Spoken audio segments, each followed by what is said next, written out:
আজকে আমার recipe milk powder ice cream.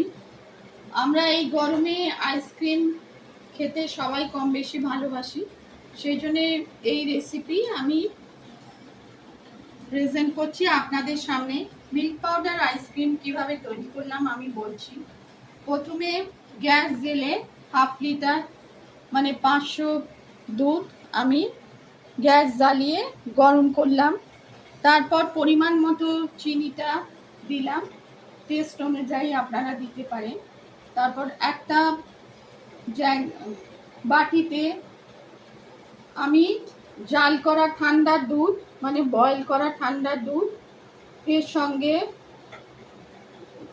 Cornflour আর 5-6 চামচ মিল্ক পাউডার আমি গুলে ওই ঘন দুধে আমি দিলাম, দিয়ে নাড়তে লাগলাম। এলাচ পাউডার দিয়েছিলাম। তারপর ঘন হলে, খানিকটা ঘন হয়ে গেল, বেশ খানিকটা ঘন হলে আমি গ্যাসটা বন্ধ করে ঠান্ডা করলাম। তারপর মোল্ডে ভরে, মানে এই কাগজের যে দেখছেন সামনে কাগজের গ্লাসে ভরে আমি সারা রাত রেখে দিয়েছিলাম ফয়েল পেপার আর স্টিক লাগিয়ে।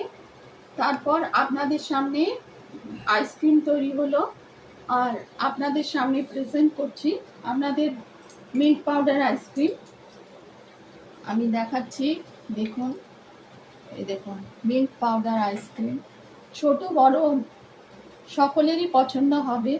বাড়িতে এইভাবে তৈরি করে নিলে ফ্যামিলির সঙ্গে সবার সঙ্গে বসে এনজয় করা যায়। দেখুন আর একটা আমি দেখাচ্ছি মিল্ক পাউডার আইসক্রিম। এই দেখুন মিল্ক পাউডার আইসক্রিম।